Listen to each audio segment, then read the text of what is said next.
સમાજનો રિવાજ છે કે કોઈ પણ છૂટું કરવું હોય તો 25 લાખ રૂપિયા આપવા પડે.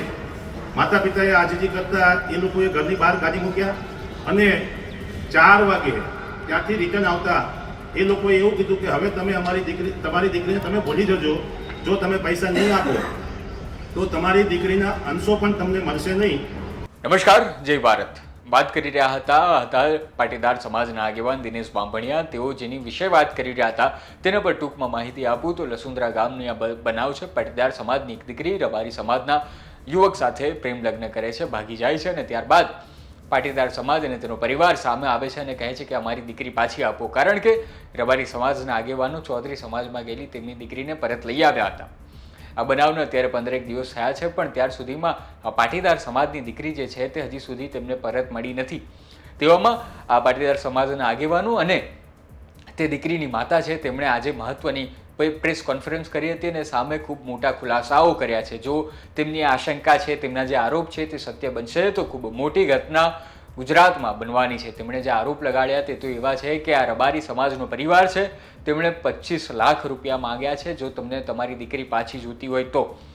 સાથે સાથે એક બીજી મોટી શંકા પણ તેમણે વ્યક્ત કરી છે ને એ શંકા એ છે કે આ દીકરી અત્યાર સુધી પરિવારની સામે હાજર કેમ નથી કરવામાં આવી, કારણ કે અત્યાર સુધીમાં તે દીકરી તેને મળી નથી. તો તેમનો આરોપ એવો પણ છે કે શું દીકરીનો ક્યાંક જીવ તો નહીં લઈ લેવામાં આવ્યો હોય ને.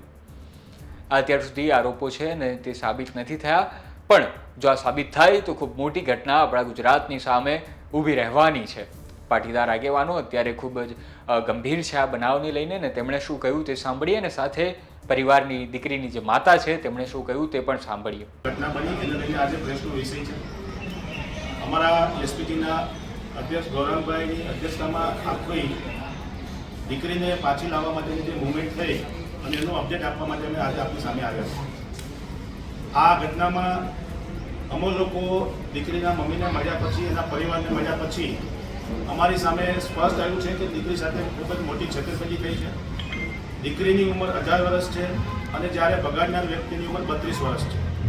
સાથે સાથે દીકરી ભાગ્યા પછી આજ સુધી કોઈ પણ જગ્યાએ લાઈવ અમારી સામે લાવવામાં આવી નથી. એટલા માટે અમે આ દીકરીની બહાર મેળવતા ખીડીવડ ગામ ધનસુરા ખાતે રણછોડભાઈ ભુવાજી માસ્તર નામના વ્યક્તિને પ્રાથમિક શાળાના પ્રિન્સિપલ તરીકે અમે એને મળ્યા. 5 લોકો અમે એથી સમાજના ગયેલા અને સ્કૂલમાં મળી અને એની સાથે વાતચીત કરી ત્યારે એને સ્વીકારેલ કે દીકરીને બગાડવામાં મારો હાથ છે અને મેં દીકરીને બગાડવાના પાછળનું કારણ જે દીકરો બગાડી ગયો છે એની બેન મારા દીકરા વગેરે લગ્ન થયેલા છે, એટલે સગાઈ થયેલી છે, એટલે જ્યાં સુધી એ દીકરાના મેરેજ ન થાય ત્યાં સુધી મારા દીકરાને એટલે કે મારા દીકરાની વહુ અહીંયા ન આવે એને લઈને આ પગલું ભરાયું છે. અમે એ લોકોને વિનંતી કરી કે ભાઈ તમે અમારી દીકરી પાછી આપી દો, તમારો જે કંઈ બનાવ છે તે સમાજના લોકો વચ્ચે મૂકો. સમાજના ઘણા બધા આગેવાનો સાથે અમે ટેલિફોનિક અને રૂબરૂ વાતચીત કરી. એમણે પણ એ લોકોને કીધું કે ભાઈ આ આપણા સમાજ માટે સારી વાત નથી. એમણે 2 દિવસનો સમય માગી અને એ રણછોડ ભુવાજી માસ્તર નામે જે વ્યક્તિ ઓળખાય છે અને ખીડીઓલ ગામની પ્રાથમિક શાળામાં આચાર્ય તરીકે નોકરી કરે, તેમના ઘરે જઈ 2 વખત અમે લોકોએ રૂબરૂ મુલાકાત કરી. એમના પરિવારના અને અન્ય સભ્યોએ પણ અમને આશ્વાસન આપ્યું કે 2 દિવસમાં દીકરી અમે તમને પરત સોંપી દઈશું. પછીના 2 દિવસ પછી જે રણછોડ ભુવાજી છે એનો પત્તો લાગતો નથી, જેથી લઈને અમે પોલીસ સ્ટેશનમાં અરજી આપી કે અમારી દીકરી સાથે કંઈક અઘટિત ઘટના બની હોય એવું અમને લાગી રહ્યું છે. મોડાસા ખાતે જ્યારે દીકરીને લાવવામાં આવી હશે ત્યારે પણ રણછોડ ભુવાજીએ ત્યાંના ઘણા બધા યુવાનોની મદદ લઈ અને આ દીકરીને ત્યાં રજૂ કરેલી. કઠલાલ વિસ્તારની પોલીસ ત્યાં લેવા ગઈ ત્યારે એ લોકો ત્યાંથી ફરાર થઈ ગયા.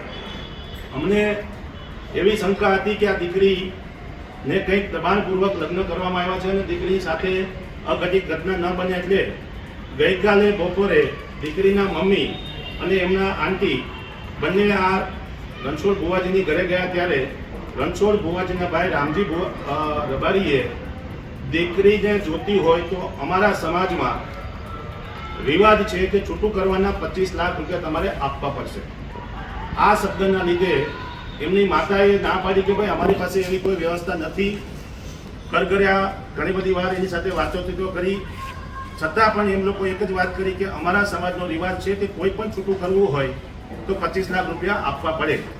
માતા પિતાએ આજીજી કરતા એ લોકોએ ઘરની બહાર કાઢી મૂક્યા અને 4 વાગે ત્યાંથી રિટર્ન આવતા એ લોકોએ એવું કીધું કે હવે તમે તમારી દીકરીને તમે ભૂલી જજો, જો તમે પૈસા નહીં આપો તો તમારી દીકરીના અંશો પણ તમને મળશે નહીં. એવી આપતા અમે ગઈકાલે સાંજે સમાજના તમામ આગેવાનો તાત્કાલિક નડિયાદ પોલીસ સ્ટેશન પહોંચ્યા અને LCB પોલીસ અને કચલાલ પોલીસને અમે ફરિયાદ આપી. સાંજે અમને જાણવા મળ્યું છે કે દીકરીની હત્યા થઈ હોય એવું અમને આશંકા છે, કારણ કે 15 દિવસના પીરિયડમાં દીકરીને ક્યારેય પણ કોઈ પણ જગ્યાએ, કોઈ પણ વ્યક્તિ સમક્ષ, કોઈ પણ પરિવાર સમક્ષ, કોઈ પણ કેન્દ્રની અંદર દીકરીને રજૂ કરવામાં આવતી નથી, જેથી કરીને એ લોકો 2 દિવસનો વારંવાર સમય માગી રહ્યા છે. અમારી શંકા પરિણામમાં ન ફરી વળે અમને અત્યારે પણ હજી અમારા મનમાં ક્યાંક ને ક્યાંક આશા છે કે અમારી દીકરી જીવિત હશે અને અમને પરત આવશે, પરંતુ એમના જે શબ્દો છે તેને લઈને અમારું બહુ ખૂબ જ અમને ઊંડી શંકા જાય છે કે અમારી દીકરીનું મર્ડર થયું છે. આ વિગતે તમામ ફરિયાદ અમે કચલાલ પોલીસ અને ખેડા પોલીસને ત્યાં આપેલી છે. ગઈકાલે અમે ગયા હતા એમના ઘરે, તઈ ખિલોડિયા, તઈ જઈને રણછોડભાઈ તો ના મળે પણ એમના ભાઈ મળે. તો મેં એમ કહ્યું ભાઈ તમે મારી છોકરીને આવું કેમ કર્યું?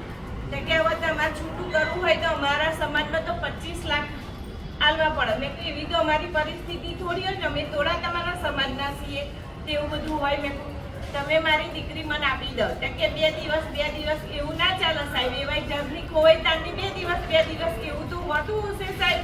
આ તો રમકડું છે કે 2 દિવસ હોય. એમને કહો મારી છોકરી મને તરત પાછી આલો. છોકરાનું નામ શું હતું? એ છોકરો કેટલાક સંપર્કમાં હતો આ બેનને? ના, મારી છોકરી તો કોલેજ કરે ને, એ તો ડફરનો ટાઈગર છે સાહેબ. એ તો 7 ધોરણે પાસ નહીં.